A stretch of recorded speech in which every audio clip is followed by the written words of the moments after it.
রক্তদানে ত্রিপুরা সারা দেশের মধ্যে উল্লেখযোগ্য স্থান অর্জন করেছে, কারণ এখানকার মানুষ ভক্তপ্রাণ, সেবাপ্রাণ, তাদের সামাজিক দায়বদ্ধতা আছে। লোকসংখ্যা অনুসারে ত্রিপুরার বিভিন্ন স্বাস্থ্য কেন্দ্রে 40,000 ইউনিট রক্ত মজুত রাখার কথা। সেই হিসেবে গত বছর 42,000 ইউনিট রক্ত মজুত ছিল। মঙ্গলবার ধলেশ্বরী উৎসবের উদ্বোধন করে এ কথাগুলো বলেন মুখ্যমন্ত্রী ডক্টর মানিক সাহা। এদিন উৎসব প্রাঙ্গণে রক্তদান শিবিরও অনুষ্ঠিত হয়। ত্রিপুরাতে রক্তদান এটা সারা ভারতবর্ষের মধ্যে একটা উল্লেখযোগ্য স্থান।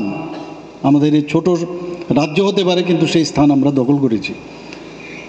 ত্রিপুরার মানুষ কিন্তু ভক্তপ্রাণ মানুষ, সেবাপ্রাণ মানুষ, সামাজিকভাবে মানুষকে দিতে চায়। সেটা যদি আমাদের পরিবেশ যদি আমরা ঠিক রাখতে পারি, তাহলে সেটা আমরা দেখতে পাই। আমাদের এখানে লোক সংখ্যা অনুসারে, নিয়ম অনুসারে যে 1% ব্লাড যে আমাদের সেন্টারগুলো আছে, সেই সেন্টারে 1% ব্লাড আমাদের রাখতে হবে। অর্থাৎ যদি 40% আমাদের 40 লক্ষ লোক যদি ত্রিপুরাতে থাকে, তাহলে 1% হলে 40,000 ইউনিট আমাদের ব্লাড ব্যাঙ্কে থাকা প্রয়োজন।